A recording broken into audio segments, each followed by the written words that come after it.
Our next speaker is Senator Nancy Schaefer. Nancy? Oh, there you are. Yes, Nancy is a longtime Eagle Forum member and leader. She has had an organization called Family Concerns, which was very effective all over the state of Georgia, and another one called Family Concerns Pregnancy Center. She has been in the Georgia State Senate for several terms and is a member of 6 Senate committees. Please welcome our good friend, Senator Nancy Schaefer.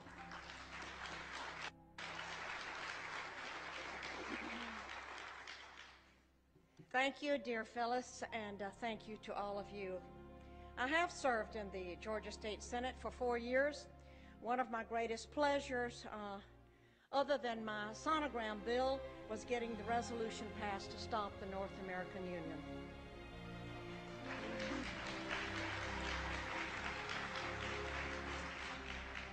However, for 4 years, I have been confronted with families struggling to remove their children from the clutches of Child Protective Services.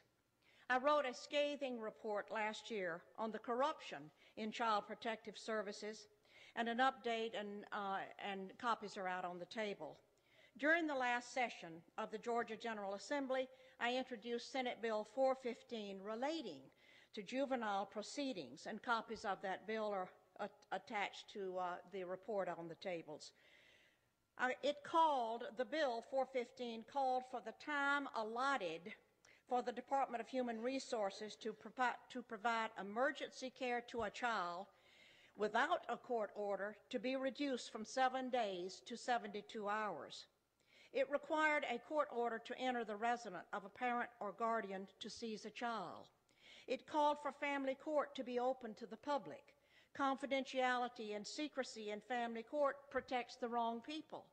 It provided that immunity in the system shall not extend to the seizures of children that are found to be in violation, nor to the administration of medication to a child over the objection of the parent or custodian, and it provided the state from applying for obtaining, receiving, or accepting adoption incentive payments under the Federal Adoption and Safe Families Act of 1997.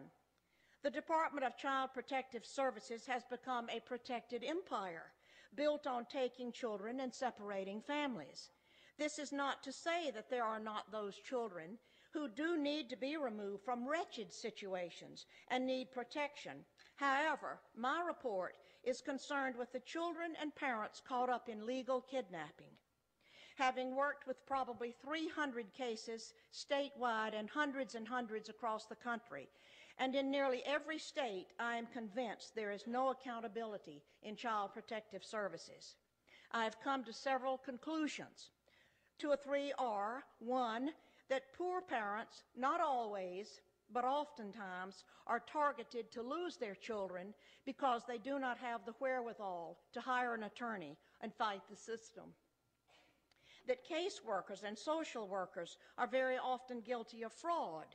They withhold and destroy evidence. They fabricate evidence, and they seek to terminate parental rights unnecessarily. That the separation of families and the snatching of children is growing as the business grows because state and local governments have grown accustomed to having these taxpayer dollars to balance their ever-growing budgets. That the bureaucracy is huge. Look at who is getting paid: state employees, attorneys, court investigators, guardian ad litems, court personnel and judges. There are psychologists, therapists, psychiatrists, counselors, foster parents, adoptive parents, and on and on. All are looking to the children in state custody to provide job security. That the Adoption and the Safe Families Act, set in motion first in 1974 by Walter Mondale and later in 1997 by President Bill Clinton, offered cash bonuses to the states for every child they adopted out of foster care. In order to receive the adoption incentive bonuses, local Child Protective Services would need more children. They must have merchandise that sells, and they must have plenty so the buyer can choose. Some counties often offer $4,000 to $6,000 bonus for each child adopted out to strangers. and an additional $2,000 for a special needs child. Employees work to keep the federal dollars flowing. But that is only the beginning figure in the formula in which each bonus is multiplied by the percentage that the state has managed to exceed its baseline adoption number.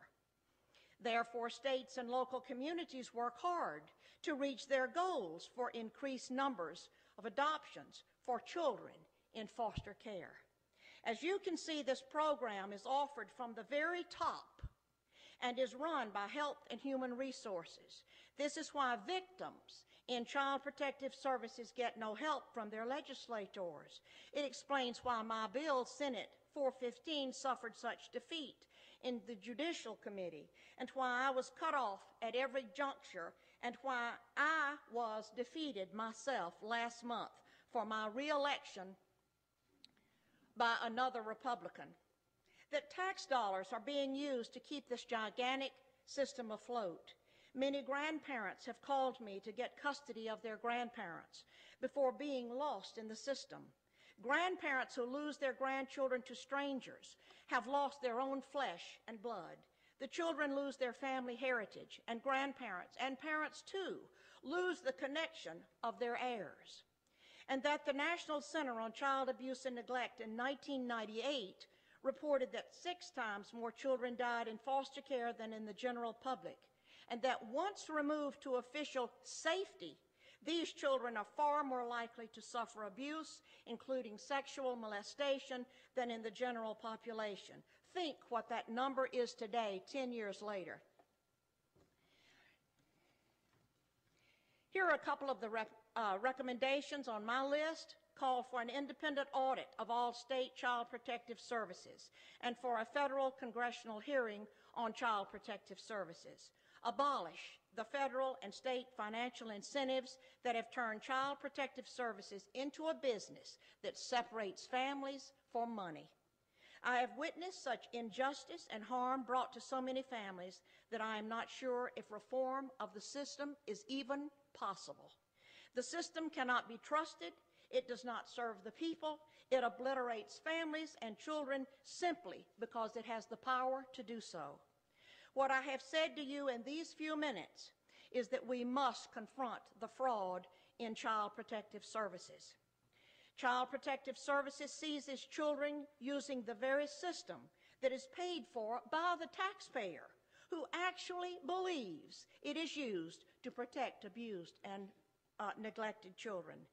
The bureaucracy of workers benefit financially by a system that converts children into cash while destroying their families and their lives.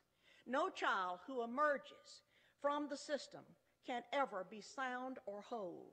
Many disappear and never are ever heard from again. God will not stand for what is happening to our children and our families. His heart beats for these children.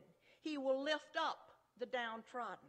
What is happening in America regarding child protective services is a criminal political phenomenon, and it must be brought to an end.